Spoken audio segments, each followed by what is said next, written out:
Muy buenos días, queridos amigos, amigos de la radio, amigos de la web.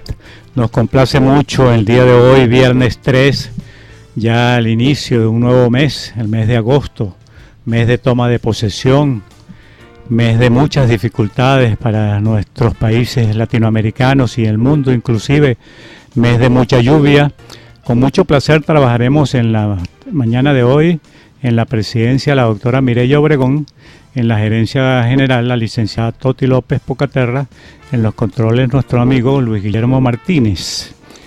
Estamos esperando a mi querido amigo y compañero de programa, coproductor y co-conductor Luis Alviares, que seguramente la lluvia lo tiene un poco retrasado. En todo caso, bueno, tenemos muchísimas cosas que comentar, queridos amigos. Mucha turbulencia política. Ayer se reunió el Tribunal Supremo de Justicia en el exilio y hubo unas acusaciones contra el presidente de la República y bueno, de parte de la fiscal general Luisa Ortega Díaz en la ciudad de Bogotá, y eso ha traído varias controversias. De todas maneras, bueno, hay varios países, más de 30 países en Europa, Latinoamérica, la comunidad caribeña y la América Latina, que apoyan la decisión de ese Tribunal Supremo de Justicia, que se considera absolutamente ilegal por ser designado por el único organismo. Algunos difieren de esa tesis, pero el único organismo electo realmente por la voluntad popular y el voto directo y secreto de los venezolanos, que es la Asamblea Nacional. Muchos criterios están en contra de la Asamblea Nacional Constituyente, que en sus inicios fue mal convocada y bueno, hay muchas anormalidades allí. En todo caso, bueno, eso está latente, pero vamos a iniciar el programa de hoy, queridos amigos, que pueden contactarnos a través de los teléfonos de Caracas, 264-1494, 264-1619, y a través de la página web, ustedes la conocen, www.radiosintonía1420.com. Vamos a hablar un poco al inicio del programa de la calamitosa situación que presentan los servicios públicos. El primer orden para iniciar la calidad de vida de unos ciudadanos, de los ciudadanos, es los servicios básicos, los servicios públicos. Si usted tiene buena calidad de agua, que puede tomar como en los países desarrollados directamente del chorro, ustedes han observado en la película y esa es una realidad, toma directamente, abre el chorro, coloca su vaso y de allí puede ingerirlo con toda seguridad, que no va a tener enfermedades de segundo orden, diarrea ni cosas por el estilo, porque hay responsabilidad en el orden de la aplicación de servicios, y cualquier percance que pueda tener un ciudadano por beber tipo de agua contaminada, pues tendrá un responsable y ese responsable dará la cara y usted fácilmente puede demandarlo sin ningún obstáculo, sin ningún problema por ante los entes competentes y seguramente le darán la razón. Por eso nosotros en Venezuela exigimos los venezolanos la calidad de vida y decimos, siempre lo hemos dicho, el inicio de la calidad de vida de los ciudadanos son sus servicios básicos. Si usted tiene que hervir el agua, pues va a gastar mucho más electricidad, va a gastar gas y va a tener primero que envasarla para después hervirla y no correr el riesgo de ese tipo de enfermedades que es tan calamitosa para la salud humana. Por otro lado, el servicio eléctrico. Si no hay servicio eléctrico en un país, no se puede llamar nunca que ese país sea desarrollado, porque una de las primeras condiciones que exige la localización de una unidad productiva, una empresa, son los servicios fundamentales para poder trabajar su cadena de producción ininterrumpidamente las 24 horas del día de ser necesario en el caso de las grandes fundiciones y en el caso de las grandes empresas. Pero en cualquier empresa es necesario contar con un servicio eficiente de electricidad, por supuesto del agua, para poder entonces generar ese círculo virtuoso de orientación económica que permita garantizar que el país se desarrolla, garantizar la calidad de empleo, la calidad del servicio. Si no hay buenos servicios policiales, si los organismos encargados de garantizar la seguridad ciudadana no corresponden a la confianza del pueblo, en este caso venezolano, pues usted tendrá que poner rejas y alarma y toda esta serie de elementos para cuidar su casa, y siempre estará en riesgo de ser atracado o de ser asaltado en su casa o de ser secuestrado. Eso debemos recalcarlo siempre. La calidad de los servicios básicos es fundamental. Y bueno, tenemos obligadamente que hablar del transporte. Hace un par de días hubo un terrible apagón que nunca los venezolanos llegamos a considerar que hubiese sido posible cuando se atiende de manera responsable estas organizaciones, en este caso la que le corresponde brindar el servicio eléctrico. Bueno, a mi esposa y a cientos de personas le correspondió salirse de los túneles porque los trenes se quedaron atrapados por ese corte de la energía eléctrica, corriendo ese riesgo en la oscuridad, porque quisiera recomendar, valga el paréntesis, que tengan lámparas de emergencia en esos túneles, ya que definitivamente lamentables casos van a seguir ocurriendo porque no se vislumbra ningún tipo de decisiones que nos lleve a pensar que habrá solución a este terrible problema del transporte público, del transporte subterráneo y el transporte superficial, por lo menos en 20 años. No se vislumbra de verdad, no ha habido una declaración seria que acepte la responsabilidad y que diga que se están convocando a los actores fundamentales para presentar verdaderas soluciones, no para hacer encuestas, ni para hacer listas, ni para entregar carnet de la patria. Con mucho respeto lo digo, pero sí para establecer un criterio único que permita a todas las autoridades del contexto del Estado, de forma independiente, abonar lo que le corresponda para garantizar esos servicios básicos. Bueno, decía que mi señora, con cientos de miles de venezolanos, se quedaron atrapados allí. Estuvo a punto de cundir el pánico, mis queridos oyentes, mis queridos amigos de la radio, todos aquellos que nos ven por la página web. Es terrible. De haber cundido el pánico en esta circunstancia, habría una lamentable tragedia, porque el pánico también contribuye a este tipo de tragedias. Bueno, resulta que al cabo de más o menos media hora estar ahí detenidos con un calor insoportable, la gente del metro de Caracas vino, se oyó por los parlantes que iban a abrir las puertas, se abrieron de forma manual y todos salieron alumbrados con algunas linternas que cargaban unos funcionarios y con los teléfonos de los usuarios. Así las cosas transcurrieron como 2 kilómetros para llegar a cada una de las estaciones, corriendo un riesgo terrible, definitivamente. Yo no entiendo cómo un funcionario con responsabilidad se ufana de esto y se ríe y no comenta, no hay ningún tipo de comentario ni excusas de ninguna manera a los usuarios, al pueblo venezolano.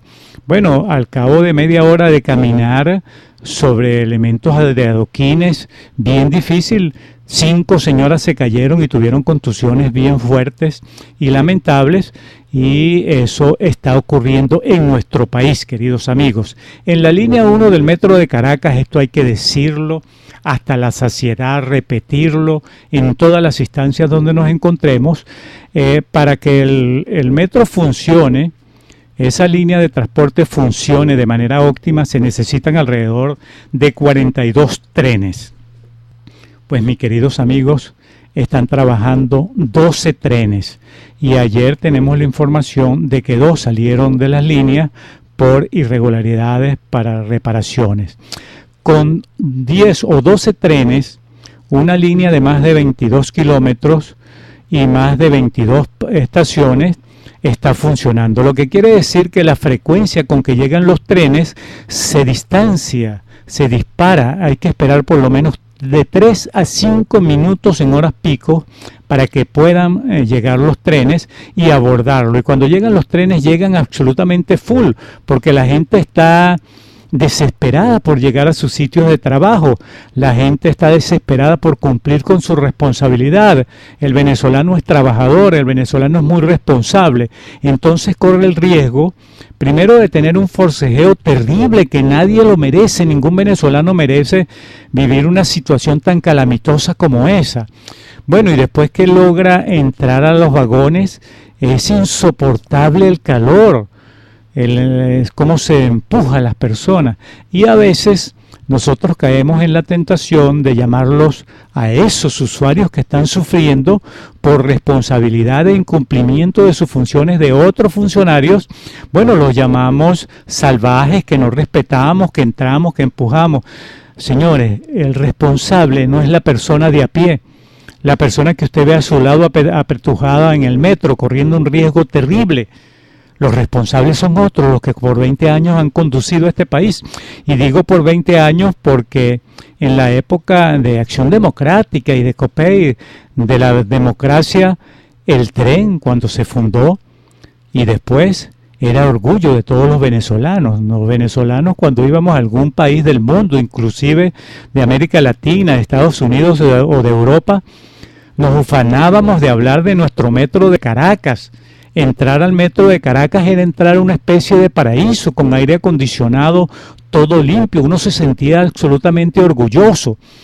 Y observaba uno que compartía esa unidad de transporte, ese medio de transporte, con personas de renombre de la sociedad, profesores universitarios, viceministros, ministros, inclusive directores generales sectoriales, y hasta funcionarios de la Fuerza Armada se sentaban cómodamente en el metro. Ahorita usted no ve ningún funcionario del alto gobierno utilizar el metro de Caracas. Bueno, definitivamente ellos no tienen la necesidad de hacerlo, porque tienen sus choferes y tienen las grandes camionetas. Pero la situación del metro, además de ser una situación de verdadera calamidad pública, que yo quiero exigirle muy responsablemente al gobierno nacional que declare el transporte en emergencia nacional, y si es posible abrir un canal humanitario y pedir ayuda a la ONU para presentar un proyecto de rescate de esas unidades, para ver qué organismo internacional puede donarnos. Nosotros, digo el gobierno nacional le ha donado miles de millones de dólares a Cuba, a la misma Guyana. El señor Hugo Chávez fue a Guyana y cuando se entrevistó con el presidente dijo: vengo a condonarle la deuda que tienen ustedes con el Estado venezolano.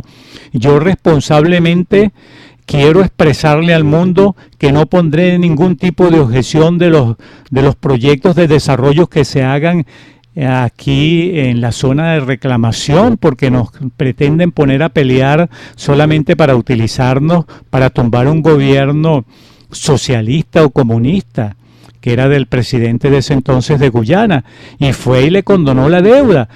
Fue a otra universidad en Bolivia, en Uruguay, y le dijo al rector: yo vengo a ofrecerle 10 millones de dólares a usted para que lo invierta en la universidad. Bueno, en este momento de una calamidad pública absoluta, en primera instancia pedimos que se declare la emergencia del servicio de transporte, en este momento de servicio de transporte, pero ya, señor presidente, Nicolás Maduro, Cilia Flores, el señor Diosdado Cabello, que ayer, hace 2 días, en el Consejo del PSV, pidió derechos absolutos al presidente de la República para que él designara a sus compañeros de dirección del PSUV, subordinando realmente a lo que pudiera pensar todos los miembros de ese Congreso, de ese partido. Digo, si tienen la capacidad de pensar abiertamente. Entonces, quiero referirme a ellos, al ministro de Transporte, al mismo fiscal general de la República, ese colocado por la Asamblea Nacional Constituyente, de que se pronuncien y decreten en este mismo instante la calamidad pública del sistema de metro de Caracas y todo el sistema de transporte. ¿Y por qué lo digo? Porque responsablemente hemos afirmado que los cortocircuitos que está viviendo el metro, los trenes, se debe a una desviación ondulatoria que tienen los rieles y lo que se llama la zapata, que hace contacto con el tercer riel, que lleva alrededor de 10.000 voltios. Ese contacto se interrumpe y se producen cortocircuitos, y estamos hablando de 5.000 a 10.000 voltios. El cortocircuito es tan intenso que afortunadamente se produce por segundos, pero de prolongarse ese cortocircuito, la temperatura será elevada por lo menos a 5.000, oígase bien, 5.000 grados Celsius, y eso puede generar un incendio en el metro de Caracas. Óiganlo bien, como ingeniero mecánico lo estoy diciendo muy responsablemente, y es una advertencia para contribuir a solucionar estos problemas. Quiero que se entienda que la situación es realmente calamitosa la que está sufriendo el pueblo venezolano. Es calamitoso cuando uno piensa que tiene que trasladarse de una ciudad a otra para corresponder a la confianza del trabajo, de la enseñanza, si es profesor universitario, de educación media o cualquier actividad que llame su responsabilidad para con el pueblo venezolano. Usted entra en pánico. Realmente no quisiera bajar las escaleras del metro porque la situación es calamitosa. Entonces, repito, allí se puede producir, si no un accidente mortal, por un accidente de choque de dos trenes, porque hemos observado que cuando el metro arranca, recibe inmediatamente una señal de que hay un vagón, un metro más adelante, y el metro se detiene inmediatamente. En cuanto arranca, se detiene. Y la única posibilidad que tenemos científicamente para explicar esa detención inmediata es que la lectura de la señal que da es que hay un metro adelante e inmediatamente se aplican los frenos de emergencia, porque no es el conductor, si lo está haciendo de manera manual, va a detener el metro en cuanto arranca. Pero si la lectura de la señal es inversa y existe un obstáculo adelante, el metro va a continuar. Repito, si la lectura de la señal es inversa, es equivocada, y le dice que hay vía libre y el metro por supuesto tiene que continuar y adelante hay un obstáculo, se va a producir un impacto entre esos dos trenes y ese impacto va a costar cientos de miles de vidas. Oigan lo que estoy diciendo, miles de vidas, porque tal es, digamos, la volumetría que existe en el metro con la cantidad de personas, que si usted puede medir un metro cuadrado, hay 5 y 6 y hasta 10 personas, me atrevo a decirlo responsablemente, por metro cuadrado. Lo que quiere decir que tener un impacto de esa naturaleza o la generación de algún incendio, inclusive de un conato de incendio, se va a crear un pánico terrible en las personas que va a ser absolutamente responsable. Lo estoy diciendo de esta manera. Si me llaman para contribuir a solucionar, a hacer un planteamiento, con mucho gusto iría. No lo estoy haciendo para crear terror, lo estoy haciendo para evitar una tragedia que puede generarse. Pero si no es un caso de una tragedia, estamos convencidos, luego de un análisis que hemos hecho de la situación del metro de Caracas, que va a haber una parada por lo menos de 6 meses a 1 año para mantenimiento mayor, porque el desgaste en todos los sentidos, tanto de los vagones como de las de unidades de aire, como los sistemas de alimentación de electricidad, como los mismos rieles, como el tercer riel que genera la electricidad para que se mueva el tren, es caótica. Y se va a paralizar el metro para hacerle ese mantenimiento y va a estar paralizado el servicio de 6 meses a 1 año por lo menos, si es que el gobierno obtiene algunos recursos de algún empréstito para ubicar los repuestos, porque hay un canibalismo en los metros que se detienen. Son desarmados para medio mantener a los otros trenes que están en funcionamiento. La situación es verdaderamente caótica. Y supongamos que nos vamos al servicio superficial. Queridos amigos, estamos haciendo un paréntesis en en el ordenamiento de nuestra programación en la mañana de hoy, viernes 3 de agosto, para hablar de la terrible situación de los servicios públicos. Estamos hablando del Metro de Caracas, ya definimos lo que existe en el Metro de Caracas, de 261 escaleras mecánicas que existen en la línea 1 del inicio a fin. Están trabajando solamente 80 escaleras mecánicas. Uno observa cómo personas incapacitadas llegan a sus sillas de ruedas, personas con muletas y tienen que esperar allí porque es imposible hacerlo. Señores de la tercera edad que bajan despacito. Y les recomiendo no bajar ni subir por las escaleras mecánicas, porque la contrahuella es alrededor de 23-25 centímetros y usted tiene que hacer un esfuerzo doble. Baje y suba la escalera, mi querida señora, mis queridos amigos de la radio, amigos de la web, por la escalera de concreto, cuya contrahuella es alrededor de 10 a 12 centímetros. Es más fácil y menos esfuerzo hace usted para levantar la pierna, para levantar la rodilla y bajar los escalones. Esa es una recomendación que le hacemos de parte de nuestro programa La Hora del Diálogo, hoy viernes 3. Es una recomendación que seguramente pasará desadvertida, pero es una buena recomendación para seguir, porque allí se hace un esfuerzo doble y a veces triple, y la rodilla bajando y subiendo las escaleras, que son muchas las que hay que subir, y es a diario este martirio que puede tener usted consecuencias en su salud, en sus piernas, en sus rodillas. Baje, señora, querido amigo, por la escalera de concreto. Repito, la huella es la parte donde usted coloca el pie y la contrahuella es la altura que hay entre un tramo y el otro. Esa contrahuella de la escalera de concreto es de 10 a 12 centímetros, es mucho más fácil que la contrahuella que está en la escalera mecánica, porque a los efectos de poder girar los instrumentos de la escalera mecánica se tiene que diseñar de esa manera para que no surta efecto y haya un contacto metal a metal. Por lo tanto, no baje ni suba la escalera por la escalera mecánica. Suba y baje, ¿se entiende, no, Luis? Lo que estamos comentando. Sí, entonces hágalo por la escalera de concreto.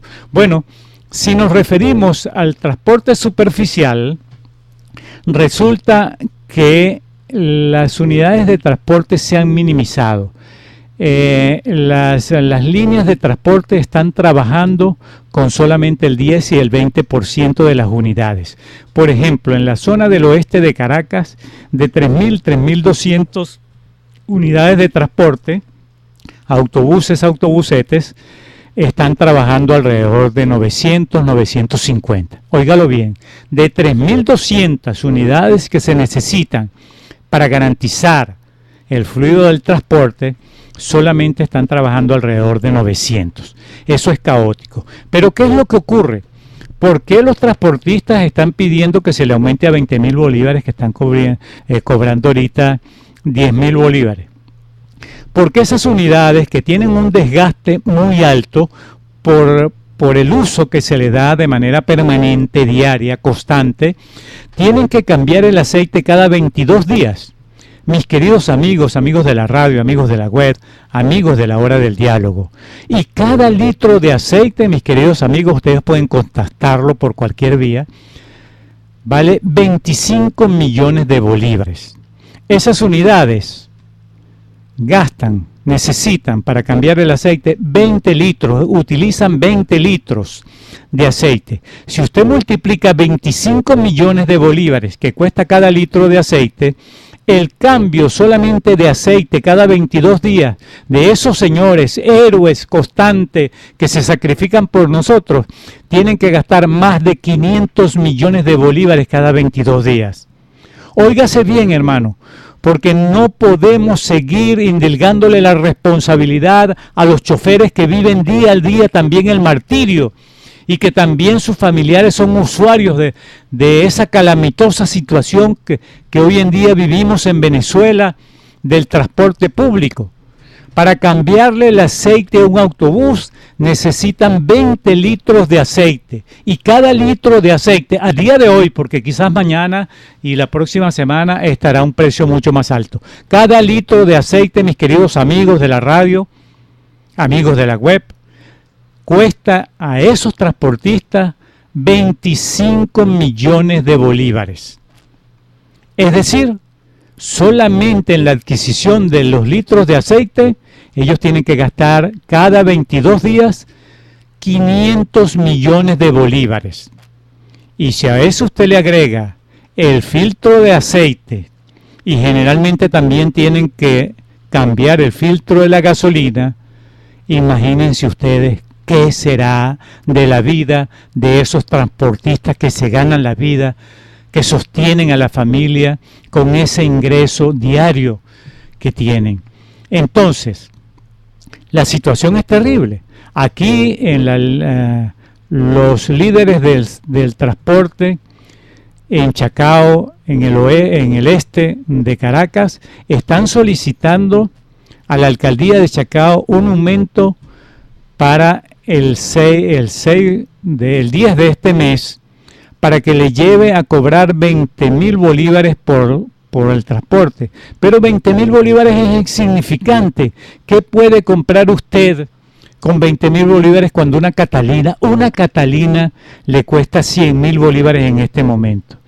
Una chupeta de los vendedores del metro, jóvenes que han perdido su juventud, una juventud desgraciada, venden en el metro las chupetas y las venden a 100.000 bolívares, a 80.000 bolívares. 20.000 bolívares no significa nada. El verdadero problema está en que el bolívar está depauperado también. Esa unidad monetaria que lleva el nombre de nuestro libertador ha sido atacada, ha desaparecido definitivamente, ha sido ofendida en su dignidad el bolívar. Un bolívar que hace más de 25 años era equiparable con el dólar. Un bolívar que cuando se aplicó el plan de becas Gran Mariscal de Ayacucho correspondía a un cambio de 3 bolívares por cada dólar. Hoy ni siquiera pudiera yo decir cuánto vale un dólar aquí en Caracas. No lo voy a decir porque en primera instancia no lo sabemos, no lo podemos precisar. Pero lo cierto es que el valor adquisitivo de nuestra moneda, que era orgullo de los venezolanos, se desplomó, se desvalorizó. El señor Hugo Chávez le quitó 3 ceros a la moneda, haciendo una reconversión monetaria. El señor Maduro anuncia una reconversión monetaria y sin tener la planificación y los conceptos de acción para acometer esa medida, la anuncia quizás de manera irresponsable y no la aplica. Ahora la está anunciando nuevamente para este mes, y muchos de los factores que manejan la economía en el país dicen que es imposible que se aplique la reconversión. Pero en el caso de que se aplique la reconversión, ¿qué ganancia tiene una reconversión si no se atienden otros parámetros de la economía venezolana? Eso es lo que está ocurriendo en el país, que tomamos decisiones solamente orientadas quizás por unos elementos de orden que se manejan desde otros países, o quizás por desconocimiento absoluto. Y lo más terrible es que puede ser, y el pueblo venezolano está pensando en que sea por mala intención, y la mala intención debemos rechazarla. La ignorancia, quizás aportemos luces para que la ignorancia no siga devastando el pueblo venezolano. Pero cuando se habla de mala intención, los mefistos tienen que ponerse a un lado y permitir que una acción sana, contundente, que corresponda al clamor del venezolano, se active y se ponga en marcha para generar entonces el objetivo que tanto anhelamos los venezolanos, de una mejor calidad de vida para nuestros hijos, para nosotros, para todos nuestros conciudadanos. Entonces, queridos amigos, vamos a un corte comercial. Me hace señal mi querido Luis, para regresar entonces en un momento con ustedes. Ya regresamos.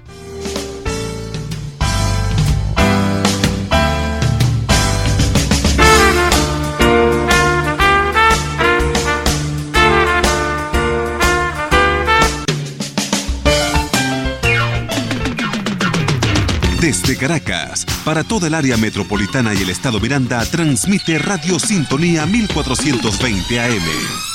A continuación, publicidad. Hay algo bueno para ti. Consíguelo en @eresbienestar, un portal creado para brindarte información y recomendaciones de salud, belleza, decoración, crecimiento personal, mundo holístico, entretenimiento y calidad de vida. Estamos en Twitter, Instagram y Facebook. Visítanos @eresbienestar. ABC, tu viaje empresa peruana, te ofrece una gran oportunidad de ser nuestro socio estratégico en el área turística con destino a Brasil, Ecuador, Chile, Bolivia, Argentina y Perú. Solo requiere de tu esfuerzo y creatividad para elaborar pósters y captación de clientes hacia estos destinos a través de las redes sociales Facebook, Instagram, WhatsApp y Twitter. Contáctanos por el correo info@abc-tuviaje.com. Teléfonos de contacto 0424-212-9363. Recuerda, 0424-212-9363. Gana dólares estando en Venezuela. ABC, tu viaje, empresa peruana.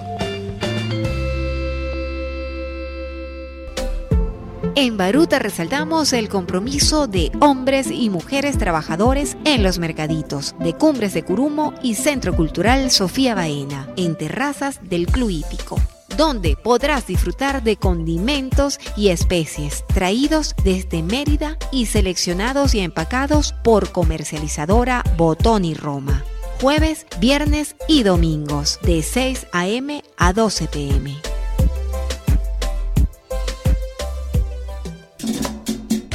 Te invito a sintonizar todos los viernes de 10 a 11 de la mañana la hora de Natalie, por aquí, por Radio Sintonía 1420 AM y por la web sintonía1420.com. Es un programa versátil e interactivo, apto para todo público. Un espacio lleno de información y entretenimiento, entrevistas, apoyo al talento nacional e internacional. No dejes de escucharlo, la hora de Natalie. Hola amigos, les habla Ingrid Riechi y Vicente Fernández para invitarlos todos los viernes a las 11 de la mañana a Underground Garage, donde escucharemos la mejor música de todos los tiempos con invitados súper especiales. Y además, Vicente, es viernes y el cuerpo lo sabe. Recuerden amigos, la cita es por Radio Sintonía 1420 AM.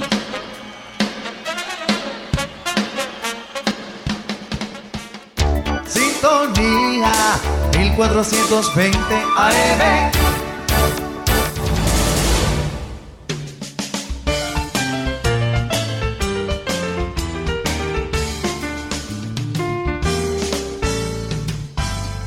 Bien amigos, una vez más con todos ustedes, nos complace anunciarles que estamos en la hora del diálogo y que pueden llamarnos por los teléfonos de Caracas 264-1494 y la interacción, que es muy dinámica, por la página web www.radiosintonía1420.com. Estaba interactuando precisamente en estos momentos, estos sanos consejos comerciales con Luis Guillermo Martínez, y me decía, mira, Rafael, ahora se le van a quitar 5 ceros a la moneda después que el señor Maduro anunció que eran 3 ceros. Ahora son 5 ceros. Ahora, ¿cómo se explica eso? Un campesino maneja esa posibilidad. Bueno, sí, es terrible, es absolutamente terrible, que no contribuye a nada a solucionar el problema de la economía y de la pauperación del pueblo venezolano, de los servicios. Fíjense ustedes, si ustedes tienen 100.000 bolívares, esos 100.000 bolívares se les va a convertir en un bolívar. Pero ¿qué pasa para poder hacer efectivo la interacción y la compra de los servicios básicos, el mismo transporte? Ahorita el metro de Caracas le cobra por el laxo menor 4 bolívares. 4 bolívares que es imposible cobrar en este momento, porque el valor adquisitivo que se perdió de la moneda fue tan brutal que ya no existen. Todo el mundo quemó o desechó los billetes de 2 bolívares, de 5 bolívares, de 10 bolívares, de 50 y hasta de 100 bolívares. Ya no lo acepta nadie. Bueno, para poder pagar usted luego de la conversión, usted tendría que pagar 0,00004 bolívares. Después de la reconversión, quitándole los 5 ceros. Eso significa que es imposible de pagar, porque ¿cómo se va a manejar una cifra tan mínima, tan neonata, pues? Entonces tendría que aplicarle a usted, para llevarlo a 0,50 céntimos de bolívar, tendría que aplicarle una inflación del 10.000% para poder cobrar 0,40, que tampoco lo puede cobrar. Entonces va a tener que regalarle a la persona que le cobre 10 céntimos más para poder pagar 0,50 por lo que usted está pagando ahorita, 0,00004 bolívares. Eso significa que irresponsablemente, sin ningún tipo de consideración, la inflación se va a disparar por lo menos 1.300.000% al finalizar este año, por lo menos. Ya las cifras que dio el Fondo Monetario Internacional se quedaron obsoletas. Ya la inflación pasó el límite, la barrera del 1.000.000 por ciento de inflación. Es decir, nos hemos convertido en un segundo Zimbabue. En Zimbabue, el presidente Robert Mugabe le quitó 12 ceros a la moneda. Y la inflación, mis queridos amigos, llegó a una cifra que me da vergüenza hasta decirla y no sé cómo expresarla para que ustedes puedan realmente asumirla. La cifra de la inflación en Zimbabue llegó a 2 billones%, luego de 42 años de férreo control del gobierno y de la sociedad y propietario de todas las voluntades en Zimbabue, de ese señor Robert Mugabe, que asesinó a más de 2 millones de personas. Muchos de ellos murieron de inanición. Y por cierto, muy amigo del señor Nicolás Maduro y del difunto presidente Hugo Chávez. Lo invitaron a Venezuela, lo presentaron por todas partes, lo llevaron a foros y conferencias y para colmo le entregaron la espada de Bolívar. Espada de Bolívar, por cierto, que debe ser reivindicada cuando haya un cambio radical y profundo en el orden político en nuestra Venezuela. Esas espadas de Bolívar que andan por América Latina deben ser recuperadas en beneficio del bienestar, de la dignidad, de la democracia, de los derechos humanos, los derechos políticos, no solamente de los venezolanos, sino del mundo entero. Bueno, queridos amigos, el señor Chávez le quitó 3 ceros a la moneda y caímos en ese círculo vicioso de la economía y retrotrajimos la economía y el bienestar de los venezolanos a una situación total, caótica. El señor Maduro, emulando al señor Chávez, anunció una reconversión para quitar 3 ceros a la moneda. Fue imposible hacerlo. Igual le ocurrió con el anuncio introspectivo de 72 horas que nos dio para salir del billete de 100, porque supuestamente él tenía unos enemigos que eliminar, y la eliminación del billete de 100 iba definitivamente a acabar con las mafias y con la guerra mental económica que se tienen y con algunos elementos que solamente él conocía. Bueno, burla, desengaño, frustración, ignorancia, mala voluntad. Todavía existe el billete de 100. Bueno, luego el señor Maduro anuncia una nueva reconversión quitándole 2 ceros más a la moneda, es decir, 5 ceros a la moneda. Pero no se oye por ninguna parte, ni el ministro de Economía, ni el presidente del Banco Central, ningún ministro que supuestamente debemos tener por lo menos el derecho de la duda, de pensar que sí tienen conocimientos para aplicarlo y solucionar el problema económico que ocurre en Venezuela. Algunas voces se oyen por allí y quizás es para sumergirnos más al pueblo venezolano en ese laberinto de dudas, de misterio, cuando dicen que hay que quitar el control de cambio para fortalecer la moneda, y a veces invitan a algunas reuniones a algunos empresarios para decir que ahora sí le van a dar el sustento requerido y el apoyo necesario a la producción privada, a la inversión privada para salir del foso. Pero no dicen nada acerca de la terrible situación. Bueno, así las cosas, nosotros queremos proponer también responsablemente de que se acepte el canal humanitario, porque la situación es de muerte para los venezolanos que tienen esa precariedad en este momento. Venezolanos que no pueden adquirir medicinas, que no cuentan con el servicio de la salud, que ha colapsado, que no tienen transporte, que hay un riesgo terrible de accidentes trágicos. Y bueno, ya lo conocemos, el servicio de agua colapsado.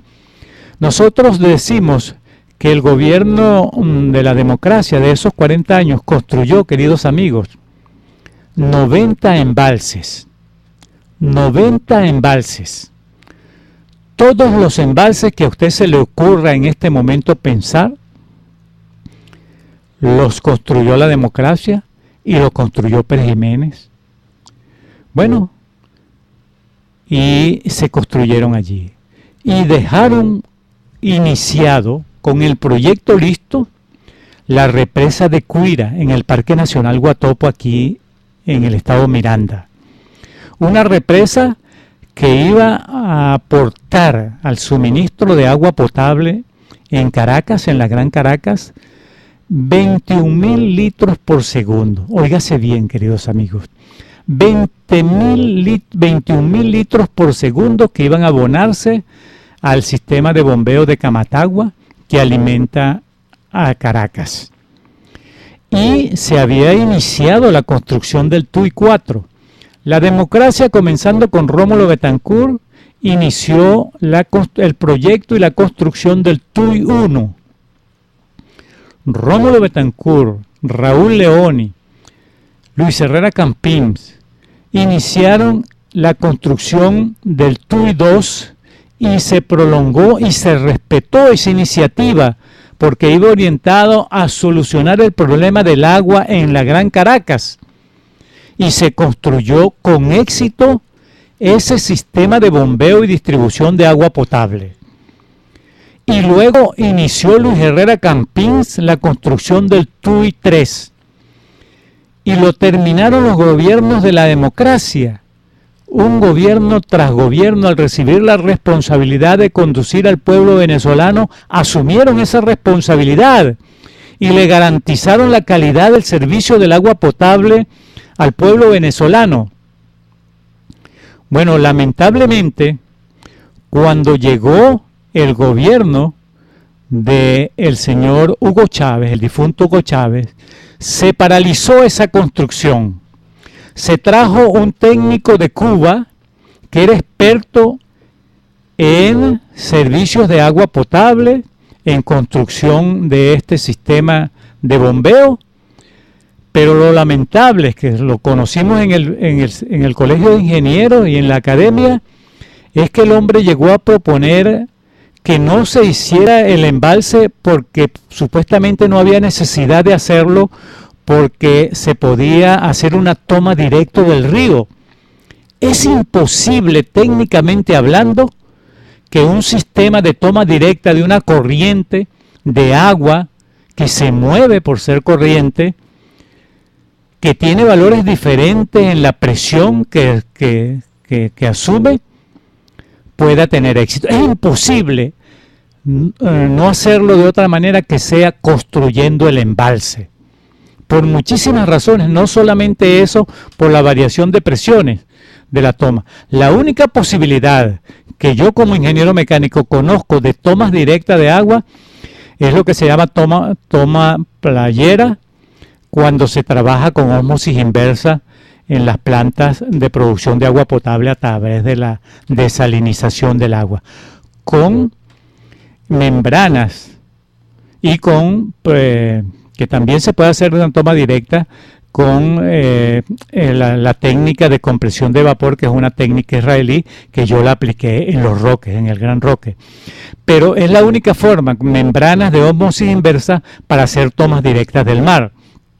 Pero de un río es imposible hablar, y estamos hablando de 21.000 litros por segundo. Bueno, toda la adquisición de las herramientas y los equipos que hizo la democracia se perdieron.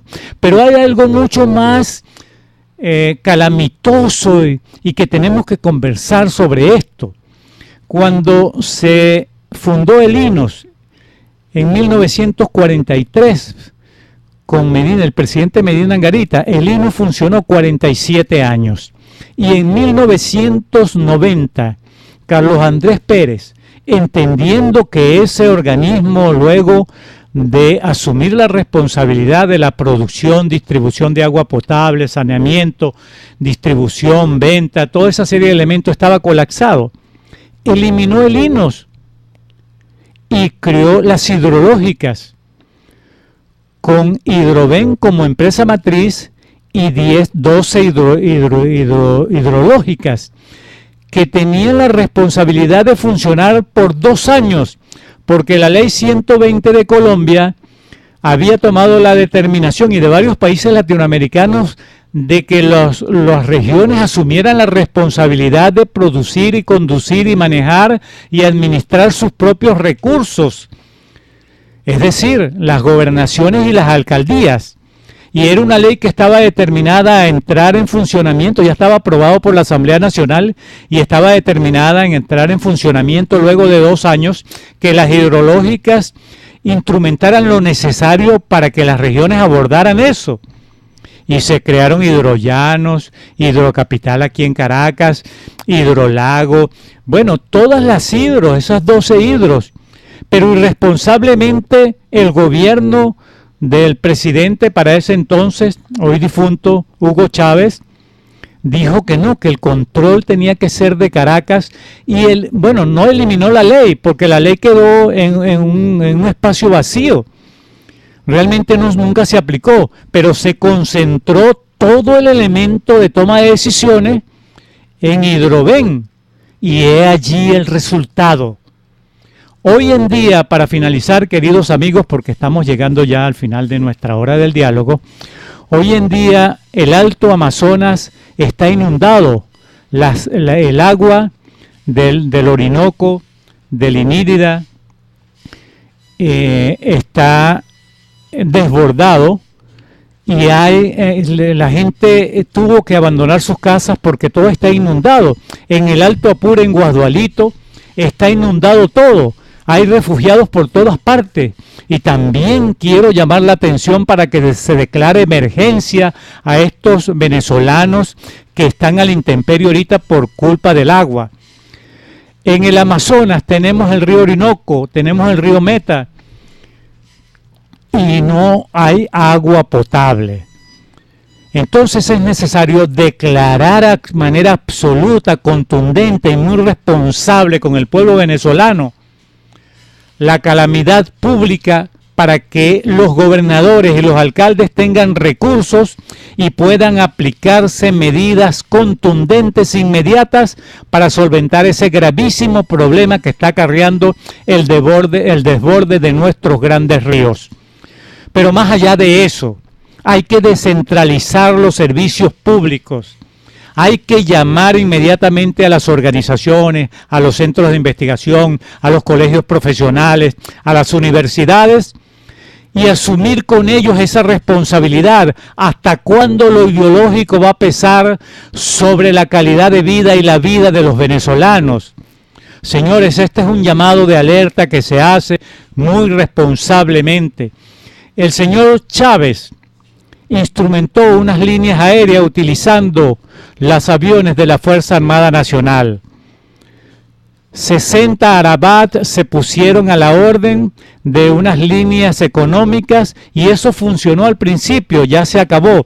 Asimismo, yo quiero llamar al pueblo venezolano a que reclame el gobierno a que los autobuses que tiene la Fuerza Armada Nacional y los organismos del gobierno sean dispuestos de manera inmediata a las organizaciones del transporte público privado, para que se pongan esos autobuses que están allí de lujo en la Fuerza Armada, solamente transportando los hijos de los grandes generales, a su familia, a los generales, que se pongan a disposición del pueblo venezolano, porque ya está bueno de ver cientos de miles de venezolanos dirigiéndose a pie a su sitio de trabajo, a su sitio de venta, a su sitio de distracción, a sus universidades, a sus escuelas. Responsablemente le digo al ministro de la Defensa: señor ministro de la Defensa, usted que es jefe y que le dijo a sus generales que era necesario tomar decisiones y ser jefe para no pasar calamidades el mando de la Fuerza Armada, entonces ponga al servicio del pueblo venezolano esos autobuses de lujos, esos miles de autobuses que tienen los ministerios, que tienen los institutos autónomos, que tiene la Fuerza Armada Nacional, que los pongan ya en este momento al servicio y a la orden del pueblo venezolano, llamando a las asociaciones civiles de transporte para que se hagan responsables de esa medida y abrirle realmente un fideicomiso para que ellos tengan la posibilidad de atender con sus unidades el mantenimiento, el cambio de aceite, el cambio de piezas para que funcione. Esa es una solución de emergencia y de inmediata. La estoy diciendo muy responsablemente en nuestra hora del diálogo, solamente con la pretensión sana, patriota, democrática y libre de contribuir para la solución de la calamitosa situación que vive nuestro país. Ese es mi aporte y nuestro aporte en la hora del diálogo hoy viernes 3 de agosto. Queridos amigos, amigos de la radio, amigos de la web, no nos dio tiempo de referirnos a los problemas políticos, pero ya el Tribunal Supremo de Justicia en el exilio está tomando decisiones congruentes, necesarias de su aplicación. Bueno, algunos pensarán que es un legítimo derecho y una necesidad urgente para solucionar el problema político. Otros pensarán en contrario. Algunos defenderán el gobierno de Maduro. Otros, lamentablemente, no están de acuerdo con la toma de decisiones y cómo se ha manejado nuestro país. En esa última observación, en ese último punto de vista, están cientos de miles de personas que aún están en el PSV, en el partido de gobierno, en el Partido Comunista de Venezuela, que tiene una gran responsabilidad. Y muchos de estos que tienen esa orientación de pedirle al señor Maduro que por favor dé un paso al lado para que vengan otros venezolanos responsables a asumir esa, superlativa responsabilidad de conducir al pueblo venezolano por senderos de desarrollo, por senderos de la educación, por senderos de respeto a la ciudadanía, a los derechos humanos, a los derechos políticos, a nuestra Constitución y a la vida humana, a la dignidad de la persona humana. Esas personas dentro del PSV tienen que expresarse respetuosamente, haciéndole un llamado de atención a los ministros para que pongan sus cargos a la orden y denles la oportunidad, llámenlos a sus parroquias, a sus centros, para que expresen por qué no han tomado decisiones de acuerdo a la aspiración que tiene el pueblo venezolano de generar una nueva calidad de vida. Por delante, queridos amigos, está el futuro de nuestros jóvenes, de nuestros hijos, de nuestros nietos. Está el futuro de nosotros. Bueno, lamentablemente, hoy se ve un futuro oscuro, un futuro perturbador. La juventud solamente observa una juventud desgraciada, vendiendo caramelitos, tratando de ver cómo viven. Miles de venezolanos jóvenes hurgando de la basura para poder sobrevivir, haciendo intercambios de cualquier naturaleza. El pueblo venezolano está en otras latitudes, en otros países, viviendo una situación tan calamitosa como las que vive ahorita. Y por eso se le hace un llamado a los embajadores, a los cónsules venezolanos, que observen con piedad a esos venezolanos. Esos son sus compatriotas. No meta de ninguna manera más para tomar decisiones en favor de esa migración tan terrible, numerosa, para ayudarlo. No piense en lo ideológico, porque lo ideológico de aquí en lo adelante debe ser desechado en lo absoluto y tener comprensión y tener sensibilidad social para cometer decisiones para favorecerlo. Hay cónsules que están tramando que los venezolanos mueran fuera de Venezuela, vivan una situación terrible para que tengan que regresar y entonces ser esclavizados por las políticas del Estado, y eso es terrible. Bien, queridos amigos, con muchísimo placer trabajamos con ustedes en la mañana de hoy, viernes 3 de agosto, en la presidencia la doctora Mireya Obregón, en la gerencia general nuestra amiga Toti López Pocaterra, en los controles Luis Guillermo Martínez. Bueno, excuso a mi compañero de radio Luis Alviares, mi amigo, mi compañero, cofundador de este programa y merecedor de que comparta con ustedes, y su amigo de siempre, Rafael Polanía, certificado de locución 34.221 de la ilustre y hoy depauperada también Universidad Central de Venezuela. Hasta el próximo domingo en la hora del Ecuador. Dios les bendiga a todos. Sintonía 1000.